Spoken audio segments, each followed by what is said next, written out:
Welcome to a new news flash from the 11th of September 2022, and we have lots and lots of new smartphone releases that accumulated throughout the last weeks.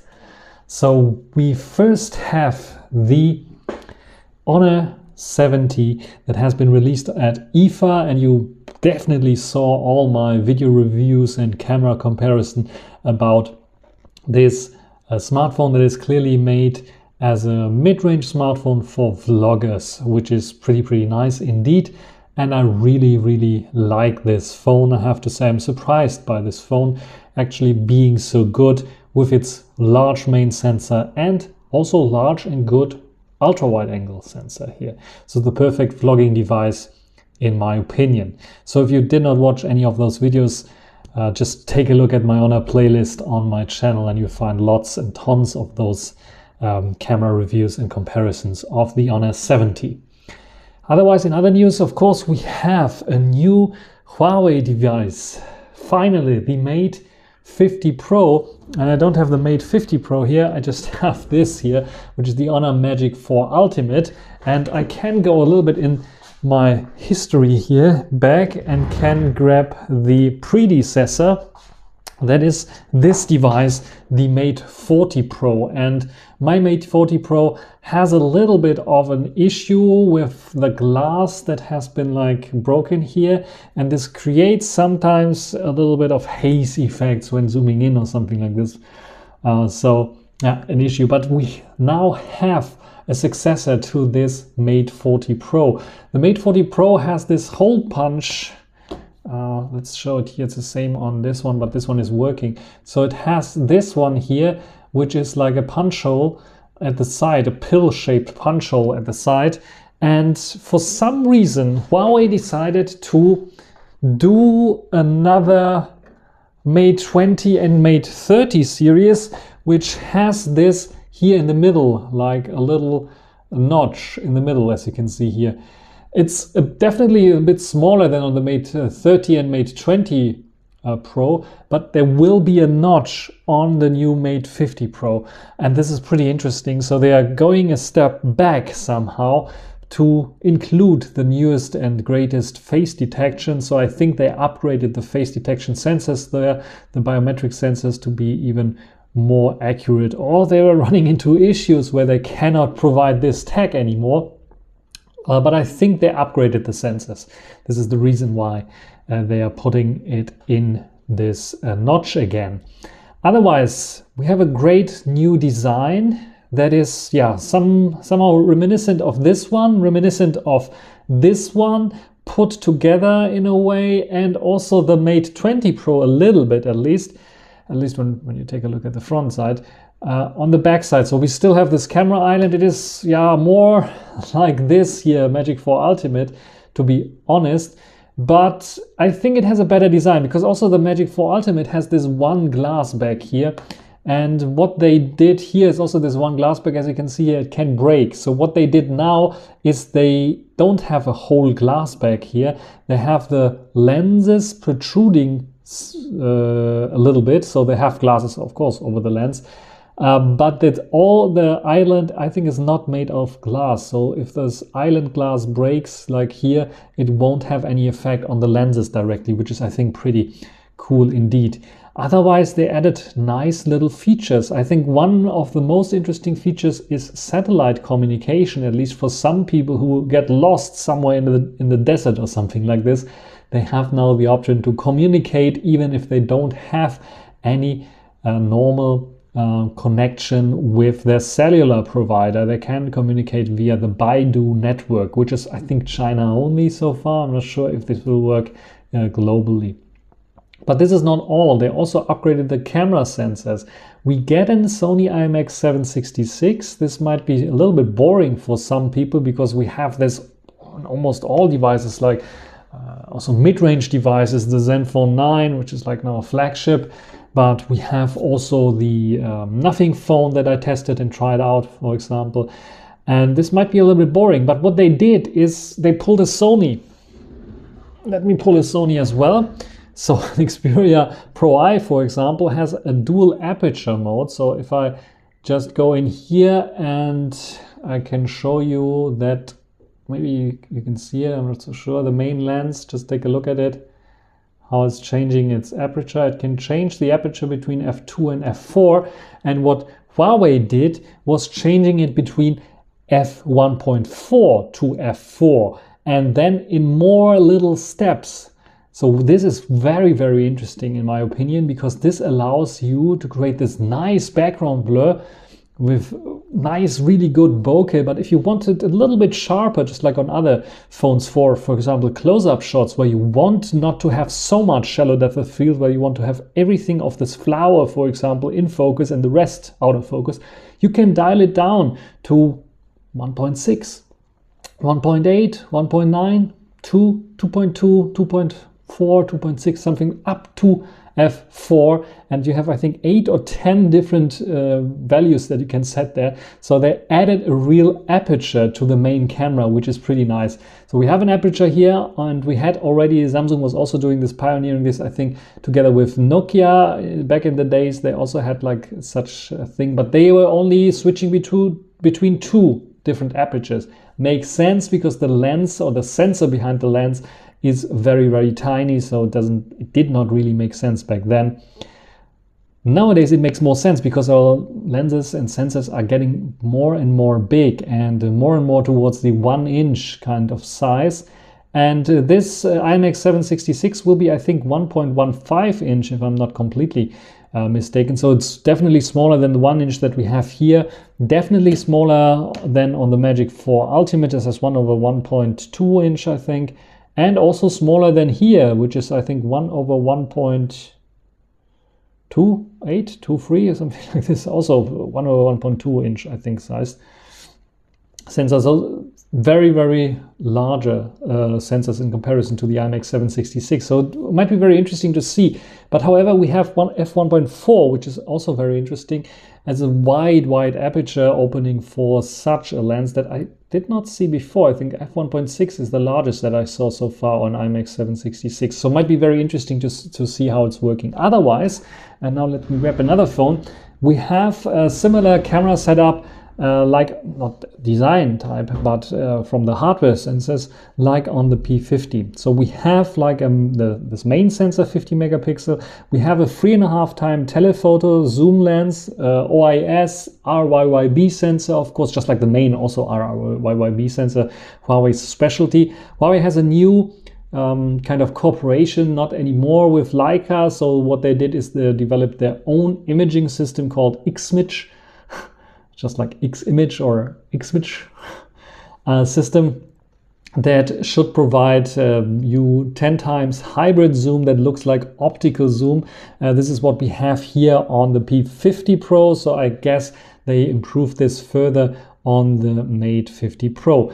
Besides the Mate 50 Pro, they also will release something with a normal hole punch, so not a notch, which is called the Mate 50 without the Pro. And this one has also, just like the Pro version, the Snapdragon 8 Plus Gen 1 in 4G option. So sadly, Huawei still doesn't have the technology or the possibilities to get 5G in their chips, but 4G, I think, is still borderline okay, I would say. Even though I'm testing more and more 5G, I have to say that my main SIM, for example, that I have here also in my P50 Pro, is showing 4G plus here at the moment. And this is also what when I put this in another device, what I get. I don't have 5G on my main SIM, so that's not an issue. I have a 5G SIM as well that I try out, but it's just like a tryout thing right now for 5G capable devices.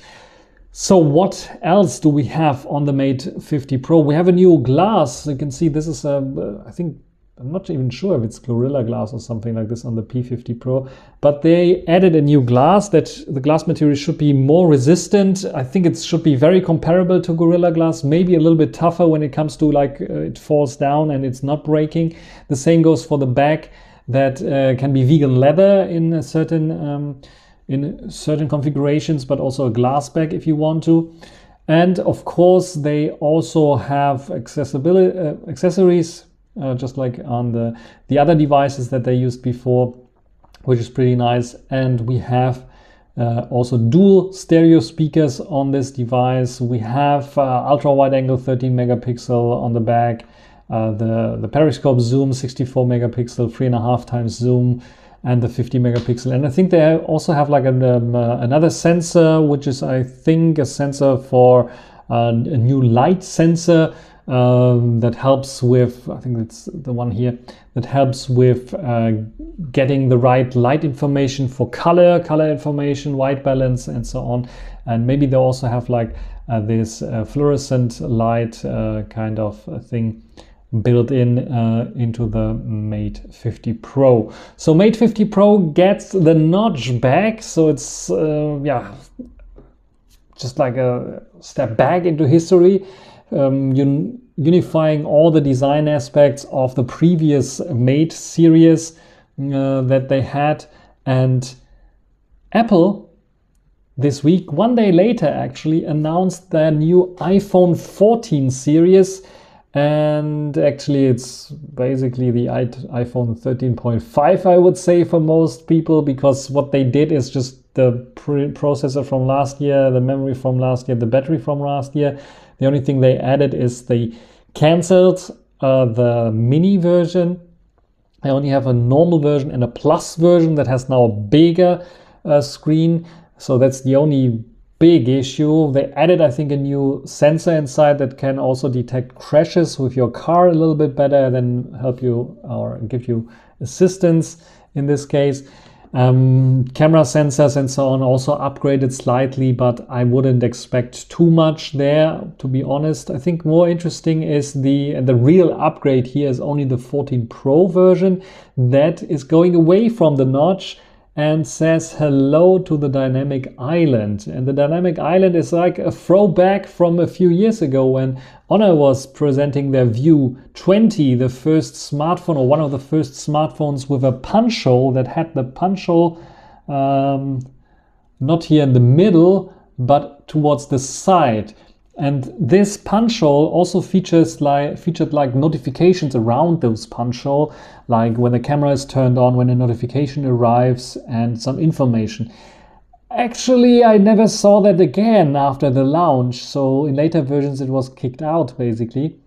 But Apple took this idea to the extreme, and they have now a huge pill-shaped cutout that basically this cutout 4 times as big basically as this cutout in the middle here, and they're using this also as an interactive notification area and quick action area where certain applications can hide their notification or a special notification, interactive notification, like for example the timer that can show you the time that is ticking. And my, of course, my Mate 40 Pro turned on because I pressed the power button accidentally on this one. I was like slightly confused now. And they also have like only native apps that currently support this. This is a typical Apple move. First of all, only native apps, and later on they develop the APIs for third parties, so third parties can use this as well. And now you can see here this punch hole on the Mate 40 Pro and compare it to this punch hole here on the Magic 4 Ultimate. You can see almost identical, but this one here is bigger than this one. So they made great progress already when it comes to those punch holes. And I'm pretty interested in how this will work out with the notch. And I will definitely compare it to the Mate 40 Pro and also to the Magic 4 Ultimate when the Mate 50 Pro comes out. Anyway, so Apple's dynamic island is one of the highlights, I think, of the device. Also, for the first time, just like on the normal iPhones as well, they added an autofocus front-facing camera. Finally, they added it to their camera system, and they upgraded, of course, especially on the 14 Pro, the rear camera sensors. They are bigger, larger pixels, and also pixel binning now. So 48 megapixel camera sensor there, probably a Sony sensor again, and they are doing pixel binning that also allows them to ditch a 2x zoom camera, go directly to a 3x zoom telezoom camera that they put in and do the 2x zoom via computational photography or cropping into this 48 megapixel sensor. So this is what Apple is doing currently in terms of zooming capabilities on their phone. So sadly, no real periscope zoom of any kind that would allow for doing like 10 times optical zoom or something like this. So they cannot compete in this case, even with the P50 Pro still in zoom capabilities, or not even speaking about the Samsung Galaxy S22 Ultra. So pretty interesting, where others are ditching some of the manufacturers are ditching the punch hole, at least the pill-shaped ones definitely, and they are more and more getting towards such punch holes, and ZTE, for example, in their Ultra model completely ditching the punch hole. Apple is getting on with a pill shape that looks really as big as a real pill, big pill that is hard to swallow. So, but they put some interactivity in there, which is a typical Apple way of doing things, but I'm not so sure that this is the right way to go. I mean, it's great to have, and it looks very nice in terms of animations to have this all here in this pill shape.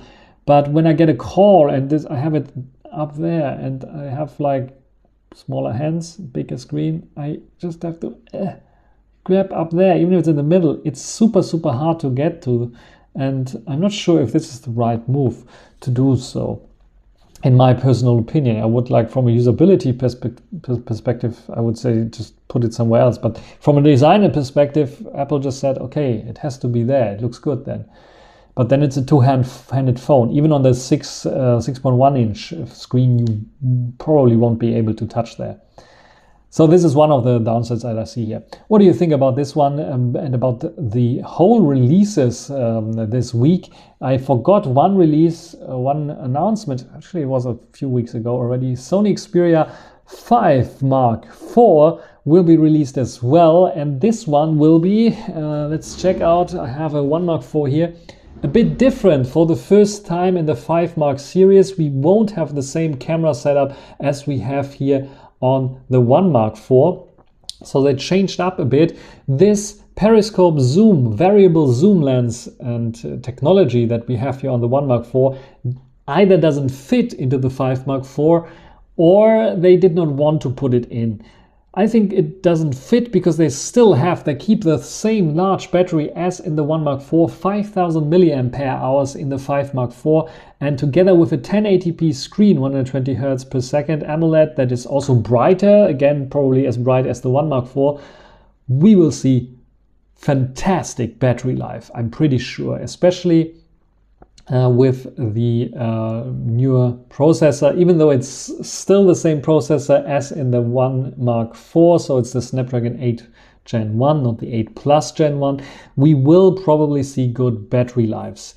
They swapped out the telezoom, like I said, so the rest is the same as on the 1 Mark IV, 16mm 12 megapixel ultra wide, 24mm 12 megapixel main, and then we get a 3.5 times zoom lens as well there, 60mm that will be put into there, and probably because it's a sensor that they say is 12 megapixels, but from the sensor that they describe it is, usually it is 48 megapixels, something like this, or 40 megapixels. So probably they have some kind of cropping capabilities there as well, so that you can crop in up to 4 or 5 times or 4.5 times without losing much of detail, because they have those pixels there. This is my personal opinion. I don't think they modified the sensor so much because it's the IMAX something. And this has 40 megapixels, at least 40 megapixels. So I don't think they will change that sensor in a particular way so that it only outputs 12 megapixels, just the processing only doing this. That's my personal opinion. Otherwise, it should have, I think, 40 to 50% more graphene in on the battery and on the for the heat dissipation. So it should work better in terms of thermals, especially with the 8 Gen 1 having issues on the 1 Mark IV for sure. And they fixed it with the latest firmware update. If you didn't see the videos about this, I also did a lot of videos about this, trying it out, and I think it is fixed right now. And I hope with the 5 Mark IV, even if they put more graphene in the smaller body, that we won't have any overheating issues, at least not as severe as we had with the 1 Mark IV. This is for sure. Yeah, otherwise, I think this is now everything for the news. So what kind of video can you expect in the next coming days, next week? There's still, I think, one comparison with the Honor 70 that will be coming.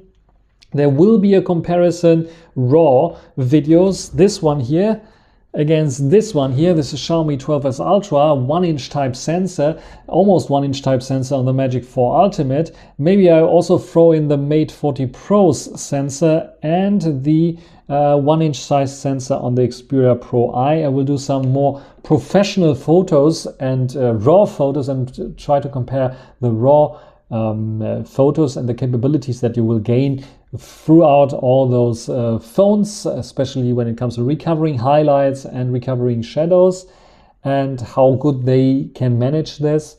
And yeah, this will definitely a video that will come out, and there's some other videos in the making. So there is the new this video here about the Moondrop Neko cakes, the Kuro Neko version, a new updated version of this under 50 euros headset, a true wireless headset with ANC that has fantastic audio quality in my opinion. So I will do another video about them.